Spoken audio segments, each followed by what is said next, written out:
배움의 교회 새벽 묵상에 오신 여러분을 주님의 이름으로 환영합니다.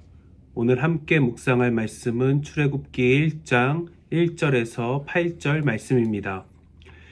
야곱과 함께 각각 자기 가족을 데리고 이집트로 내려간 이스라엘의 아들들의 이름은 르우벤과 시므온과 레이와 유다와 이사갈과 스불론과 베냐민과 단과 납달리와 갓과 아셀이다. 이미 이집트에 내려가 있는 요셉까지 합하여 야곱의 혈통에서 태어난 사람은 모두 70명이다. 세월이 지나서 요셉과 그의 모든 형제와 그 시대 사람들은 다 죽었다. 그러나 이스라엘 자손은 자녀를 많이 낳고 번성하여 그 수가 불어나고 세력도 커졌으며 마침내 그 땅에 가득 퍼졌다. 요셉을 알지 못하는 새 왕이 일어나서 이집트를 다스리게 되었다. 아멘. 창세기의 마지막은 야곱과 그의 가족들이 이집트로 이주하여 정착하는 장면으로 끝납니다. 그리고 오늘 출애굽기를 시작하면서 성경은 야곱과 그 아들들의 이름을 하나하나 열거합니다. 이처럼 성경이 역사를 기록하는 방식 중 하나는 이름을 남기는 것입니다. 오늘은 성경이 이름을 다루는 방식을 통해 우리를 향한 하나님의 인도하심을 함께 묵상하고자 합니다. 먼저 본문 1절부터 4절까지 야곱의 아들들의 이름이 세세히 기록됩니다. 그 후에 8절에서는 새로운 인물이 등장하는데요. 성경은 그를 요셉을 알지 못하는 새 왕이라고 부릅니다.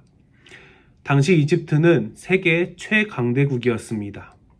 이집트의 왕인 파라오들은 살아있는 신으로 추앙받았고 자신의 이름을 영원히 남기기 위해 거대한 피라미드와 비석도 세웠습니다. 세상 모든 사람이 그의 이름을 알았고 그 이름 앞에서 벌벌 떨었습니다. 하지만 성경은 끝내 그들의 이름을 부르지 않습니다. 창세기와 출애굽기를 통틀어 이집트의 왕을 지칭하는 표현이 100번도 넘게 등장하지만 정작 그들의 이름은 단 한 번도 나오지 않습니다. 야곱의 아들들의 이름을 하나하나 적은 것과는 큰 대조를 이룹니다.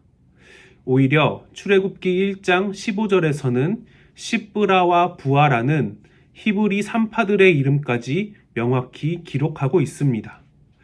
당시 산파는 가장 낮고 천한 신분이었으며 심지어 그들은 노예 민족의 여인들이었습니다.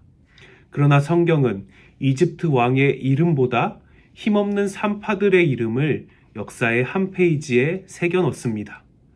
성경은 하나님의 관점에서 쓰인 책입니다. 하나님 앞에서 대제국의 왕이 가진 권력이나 이름값은 전혀 중요하지 않았습니다. 하나님의 구속사에서는 이집트의 왕이라도 그저 스쳐 지나가는 무명의 엑스트라일 뿐입니다. 오히려 아주 작지만 하나님을 경외하며 그 구속사에 참여했던 이들의 이름만이 남습니다. 일반적으로 세상의 역사는 승자의 기록이라고 말합니다. 전쟁에서 승리한 자, 또 세상에 큰 업적을 남긴 자의 이름만 기억됩니다. 그러나 하나님의 역사는 다릅니다. 하나님은 당신의 언약 안에 있는 백성의 이름을 기억하십니다. 이는 신약 성경에서도 마찬가지입니다. 누가복음 16장에 나오는 부자와 거지 나사로의 이야기를 우리는 잘 압니다. 세상의 기준으로 매일 호화로운 잔치를 열었던 부자의 이름이 훨씬 유명했을 것입니다. 수많은 사람이 그의 이름을 부르며 그의 잔치에 참여했을 것입니다. 반면 나사로는 철저히 소외된 거지였습니다. 사람들은 그를 기억조차 하지 않았습니다. 하지만 성경은 부자를 그저 한 부자라고 부르는 반면 철저히 무명이었던 거지는 나사로라는 이름으로 기록합니다. 나사로라는 이름은 하나님이 도우신다라는 뜻입니다. 세상은 그를 잊었지만 하나님은 나사로를 기억하셨고 그를 도우셨습니다. 또한 요한복음 10장에서 예수님은 자신을 선한 목자라고 소개하십니다. 그러면서 선한 목자는 자기 양들의 이름을 하나하나 불러서 이끌고 나간다고 말씀하십니다.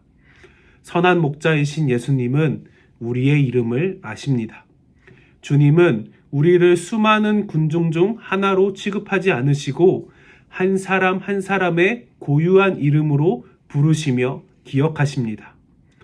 지금 우리가 살아가는 시대는 끊임없이 자기 이름을 증명해야 하는 시대입니다. 사람들은 더 화려한 스펙을 쌓고 더 높은 자리에 오르며 자기의 이름을 내려고 몸부림칩니다. 창세기 11장에서 바벨탑을 쌓던 사람들도 우리의 이름을 내고 온 지면에서 흩어짐을 면하자고 외쳤습니다. 스스로 높아져서 자기 이름을 잃지 않으려는 발버둥, 이것이 죄인된 인간의 본성입니다.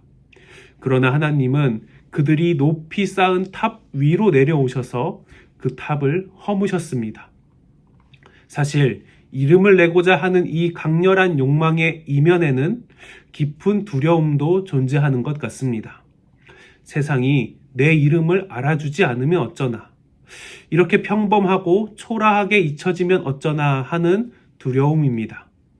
일터에서 치열하게 살아가시는 분들도, 또 미래를 준비하는 청년들도, 가정을 돌보고 계시는 분들도 가끔은 아무도 내 수고를 알아주지 않는 것 같아 그렇게 내 이름이 희미해져만 가는 것 같은 슬픔과 무력감을 느끼기도 합니다.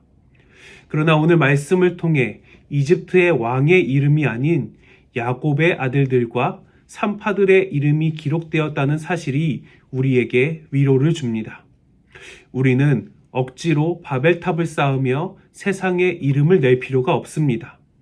세상의 인정과 입신양명이 그리스도인들의 삶의 목표가 될 수 없습니다. 이 진리는 한 개인의 삶에만 해당되지 않습니다. 우리가 함께 이루어가는 교회 공동체 역시 마찬가지입니다. 우리는 교회의 이름을 자랑할 필요가 없습니다. 교회의 규모나 특정인의 이름을 내고자 한다면 하나님이 친히 그 탑을 허무실 것입니다. 우리가 세상에 자랑하고 남겨야 할 이름은 오직 예수 그리스도 한 분뿐입니다. 우리가 하나님의 약속 안에 있다면 비록 세상에서는 무명한 자 같을지라도 유명한 자입니다. 우리가 사람들의 인정과 칭찬 혹은 무한 경쟁 체제 속의 승자의 역사가 아니라 하나님이 기록하시는 생명책에 우리의 이름이 기록되기 원합니다. 선한 목자 되신 우리의 주님이 우리의 이름을 아십니다. 오늘도 우리를 이끄시는 목자의 음성을 듣고 목자의 인도에 따라 드나들며 꼴을 얻으시는 하루가 되시기를 소망합니다. 말씀을 기억하며 함께 기도하겠습니다. 사랑과 은혜가 풍성하신 하나님 아버지, 세상은 크고 힘 있는 자들의 이름만을 기억하지만 주님께서는 작고 연약한 우리의 이름을 아시고 영원한 생명책에 우리를 기록하여 주시니 감사합니다. 우리가 세상의 인정과 칭찬에 목말라 헛된 바벨탑을 쌓지 않게 하시고 세상이 내 이름을 몰라준다 하여도 두려워하거나 낙심하지 않을 수 있는 믿음을 허락하여 주옵소서. 나를 아시며 나의 이름을 부르시는 선한 목자 되신 예수님을 따라 꼴을 얻는 인생이 되게 하시며 우리의 일상과 또 교회를 통해 오직 예수 그리스도의 이름만 홀로 영광받아 주옵소서. 이 모든 것 우리의 참 소망이 되시는 예수 그리스도의 이름으로 기도합니다. 아멘.